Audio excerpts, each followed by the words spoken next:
Kasi ako'y may napapansin. Hindi ko alam kung napapansin nyo din. Nay, tay, mga lolo't lola ko, mga batang Maynila, napapansin nyo ba parang dumudugyot ulit ang Maynila ngayon? Hindi nga. Nangadugyot ulit ano? Napapansin nyo? Talaga? Bumalik ka na!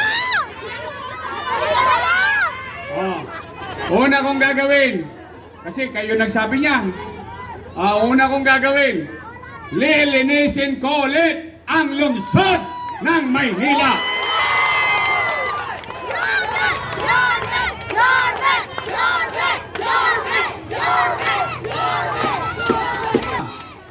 Matanong ko kayo ulit. Nay, tay, napapansin nyo ba na parang nagbalik ka ng mga tulongge sa Maynila?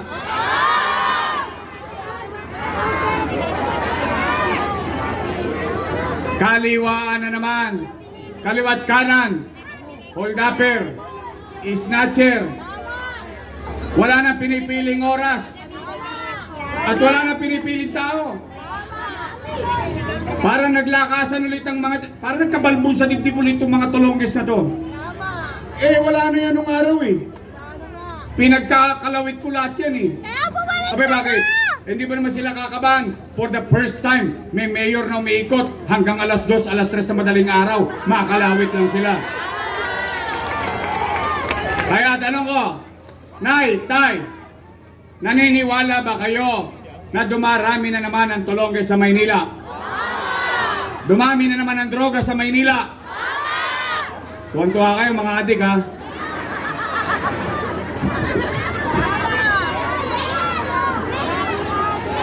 Kokonyatan ko kayo. Tigilan niyo yan. Don't panic. Joyce parang mafia. Real talk ng tumumeng. Meron kang bars pero broke ka pa rin. Raise cars up naman. Sabi nga ni Freddy Aguilar, magbago ka. Magbago ka. Nang di ka magsisi sa huli. Di, totoo. Ako binibiro-biro ko yan. Pero sa totoo, nung araw, hindi ko naman po binubuhat ang bangko ko. Nung araw, naramdaman nyo may gobyerno sa umaga, sa tanghali, sa hapon, sa gabi, hanggang madaling araw, may gobyerno sa lungsod ng Maynila. Nay, Tay, pangalawa kong gagawin, may awa ang Diyos. Sa tulong ninyo nakabalik tayo, ibabalik ko ang kapanatagan ng pamumuhay sa lungsod ng Maynila. Kaya, mga tulongges, sa ibang bayan na kayo tumira, huwag dito sa Oblo ng Maynila. O kaya naman, gusto nyo, magbago na kayo. 39 days na lang. Sumuko na kayo. Bago ka na! Hindi. Pwede naman tayo lumaban ng parehas. Tingnan nyo si Awi. Oo nga! Vendor sa kalsada. Oh. Ama ng Diyos. Nakarami siya. Akala mo ngayon, honorable.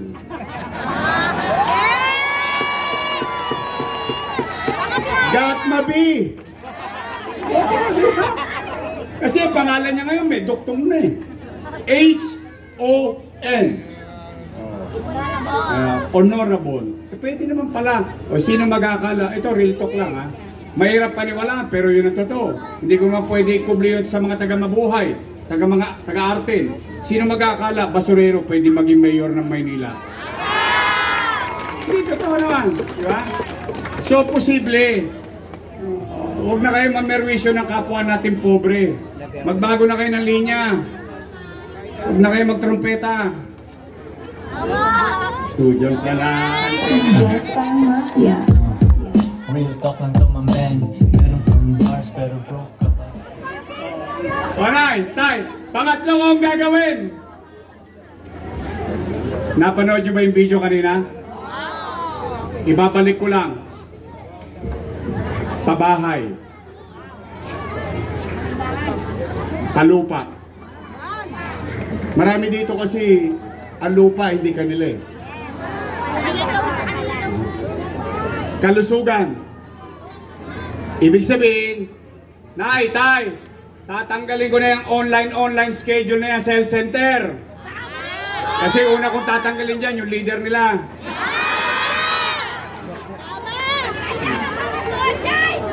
Online schedule? Kailangan pa ng internet? Magpapaload ka pa, Yorme! Yorme, magpapaload ka pa! Ha? Magpapaload ka pa? So kailangan naka-schedule ka pag papacheck up. O dapat schedule mo rin yung sakit mo. Oh. Health center, healthcare system, ospital. Oh. Edukasyon. Trabaho. O yung iba, okay nang bahala, malalaki na kayo. Bakit? MBN, Minimum Basic Needs. Healthcare, education, housing, jobs. Yun yun. Nakita nyo ba? May prueba? Napanood nyo? Nangyari ba yung sinabi ko? O di mangyayari na lang ulit yun. Okay ba sa inyo? O, tapos na po, uwi na. Kasi ayoko naman ipangako sa inyo. Alam, bulahin ko pa kayo, ipangako ko sa inyo langit, hindi naman mangyayari yun. O kaya ko kayong iatid sa purgatorio. Kunti na lang, langit na. But kidding aside, sa totoo lang, kaya ko inuna yun. Kasi lahat yun dinanas ko eh. Lahat yun, mangupahan, mapalayas, ma-squat, eskwela. Saan ka nakakita? Ma-hospital ka. Pati dextrose mo, ikaw pa bumibili. Naging ano ka na yun, bibili na Totoo pang lang. dextrose. Biri mo, nasa ospital ka. Ang iniinom mo, yakapsul. Saka kispirin ng mga mahal mo sa buhay. Mahirap maging mahirap. Yan ang katotohanan ng buhay. Kaya kung bakit ko yung pinagtuunan ng pansin. O kaya mga nanay tatay ko, kayo ba magpapasilaw sa AIX? Sa akap? Sa tubad? Pero ang payo ko, mahirap ang buhay ngayon. Kunin nyo, sayang din. Pag nagkabigayan na ng form, pilap-pilap na. Oh, tirahin nyo. Di baling makakap kayo. Huwag lang kayo magpapaakit.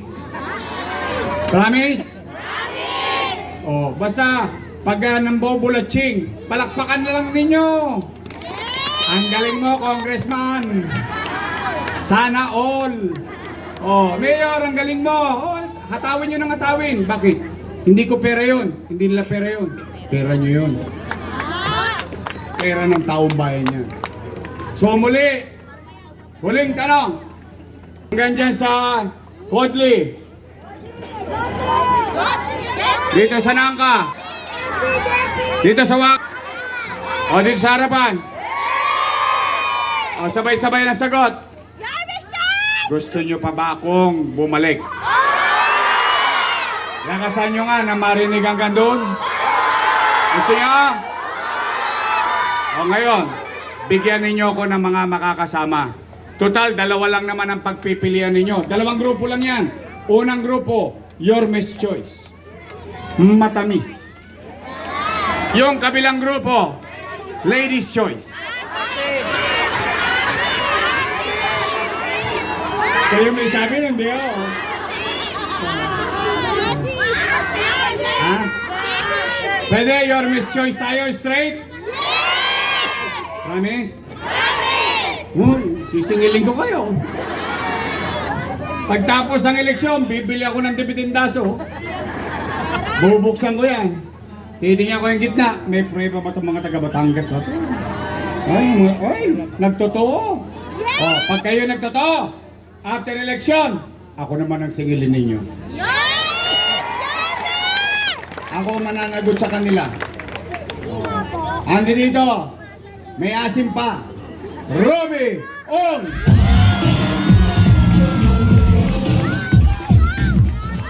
Nico Evangelista. Romel Miranda. Kong Si. Awe Sia. At ang laging nangongona.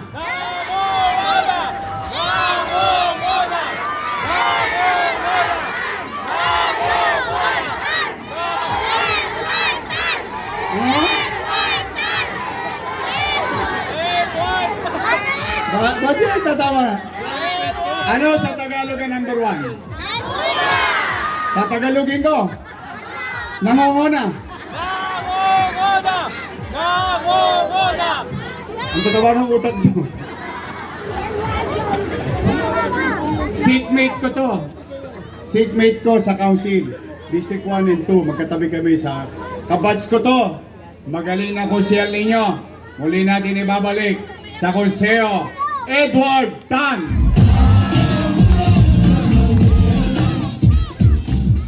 Oh, ito, kongreso.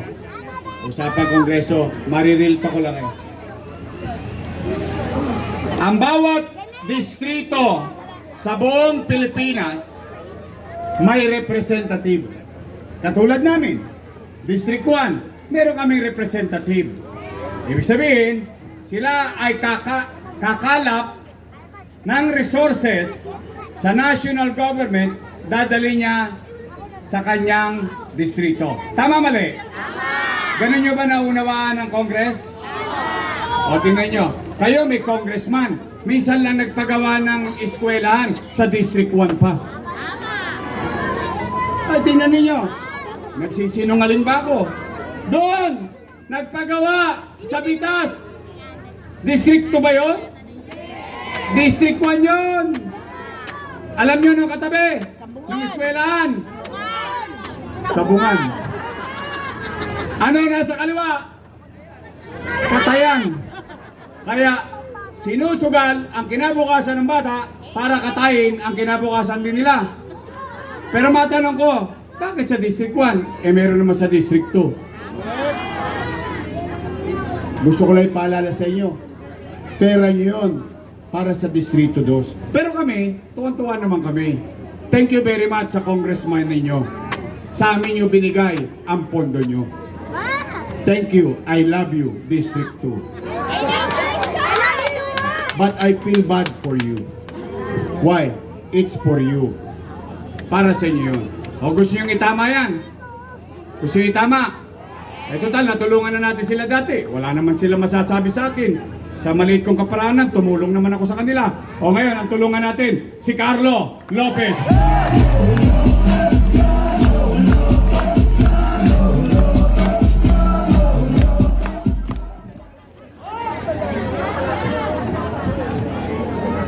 Ito ba may 19 million? Yung bahay? May 19 million yan? Wala? Mga 5 million? Eh, nagpagawa ng congressman nyo. Kahul lang ng container, 19 million eh. Wow, siksik liglig. Mahabaw pa. You really have to be very careful. Kasi buhay nyo yan lang. Basta ako, masaya ako. Sana makabalik sa District 2 si Carlo Lopez. O yung aking Vice Mayor. Nakita nyo kanina? May asim pa? Pagpasaysaan nyo na, pinauna ko na sa uno eh. Dahil meron pa kaming isa sa uno. Oh, yun po. Mukha lang 19 yung Vice Mayor ko.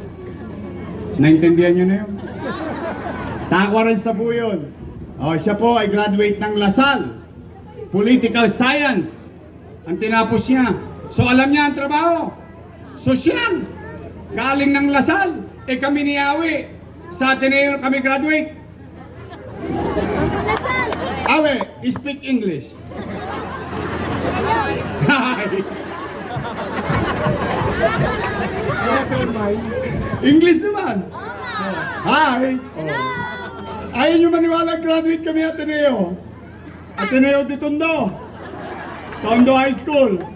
But I'm happy, at least alam ng Vice Mayor natin yung trabaho na maging presiding officer. Ang ating Vice Mayor, Chi Atienza.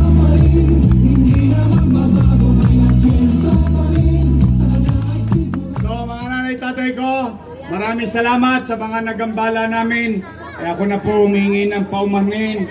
Pasensya na, kailangan lang namin gawin ito upang kami magulat at maghain ng mga gagawin namin para sa kapakinabangan ng mga batang Maynila. So muli, maraming salamat. Aasa ba kami? Asahan ba kami? Hindi magbabago ang damdamin ninyo? Promise? Pexman? I love you. Mag-iingat kayo.